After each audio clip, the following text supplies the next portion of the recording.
Good evening all and welcome back to A Place in Space. It is a Tuesday, we have new comics for you. Kicking off, we've got Mr. Chip Zdarsky on currently Daredevil and Devil's Reign fame over on Marvel. He's bringing you Batman the Night #1. This is rather fabulous actually. This is a reimagining of Bruce's origin tale. I know this kind of thing has been done to death a billion and one times at this point, but this is fantastic. It's gritty as all hell.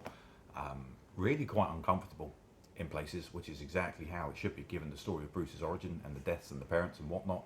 Dark. Part 1 of 10 is out here. DC have been doing this format brilliantly recently. Lots of short form stuff, lots of prequel stuff, and for one, I'm loving it, so it's working well. Donny Cates continues to be the god of everything selling like crazy. Hulk #1 is back for a second print, a wrap second print actually. Issue 3 is also out this week. We've sold out like crazy on pre-order. If you're missing stuff, get in touch with a subscription because we can sort you out, and we will also try and restock that issue #3 for eBay as soon as possible, okay? Miles Morales issue 34 is out this week, and you might say 34? I just wanted to draw attention for it for 2 seconds because it consistently is one of the most beautiful looking books ever from Marvel right now. That's Mr. Bandini on the artwork, on the artwork there. Gorgeous looking thing. Miles has been done proper justice right there.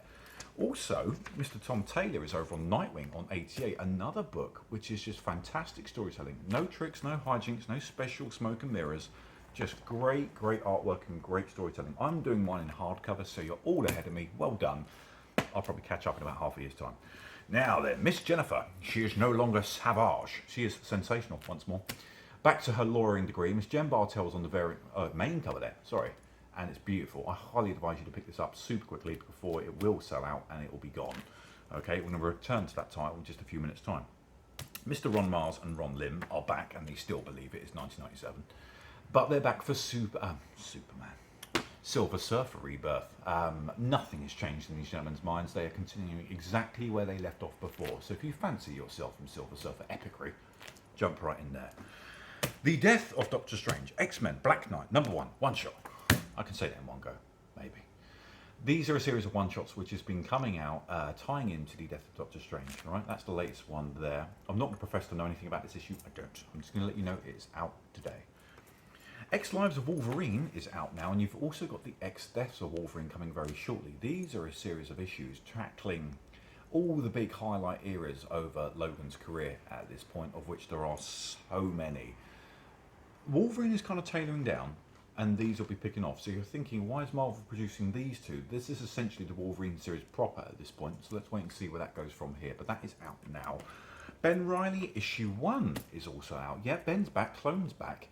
Also continuing from where the last series apparently left off from. There's a lot of throwback material out from Marvel this week, and I for one applaud it. It's clearly fan favourite stuff. It clearly does extraordinarily well. You've obviously been clamouring for it. Long may that reign. Angel #1 is out from Boom, continuing all things Buffyverse. You've also got Kurt Busiek. Now, he did Astro City with aplomb for many years. This is Arrowsmith #1 out now. All I'm going to say is it's got dragons, World War II machine guns, and all things mental. Count me in. Looks crazy. However, the craziest book on the shelf, bar none, this week is Cursed Pirate Girl.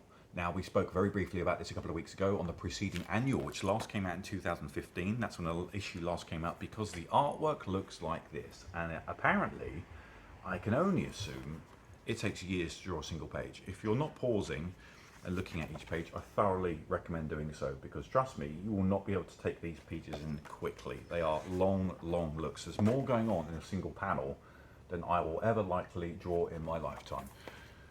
That is out now, #1. A few quick covers of the week. We've got Joshua Cassara on the Stormbreakers variant for X Lives of Wolverine. I like that. Simple but punchy. Wolvie and Logan just looking pissed, which I always love. Peach Momoko is doing a delicious, very dark Silver Surfer Rebirth cover there. All kinds of murky, but I like it.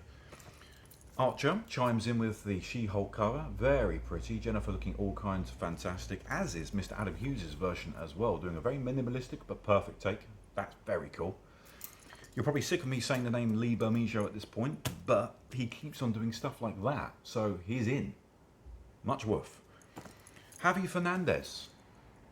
That's awesome. Incredibly minimal, but just love it. Also minimal, but a lot more detailed if you want to get a little bit closer. That's Razar's take on Moon Knight this week. Absolutely adore that. Now you might think that's it. It's not. We're back with covers of the week in the not covers of the week format. Not content with having his last cover being deemed a war crime, Rob Liefeld is back with his apparent campaign against anything resembling a foot. And Mark Bagley has blessed you all with that masterpiece. I shall see you next week in around about 7. Enjoy!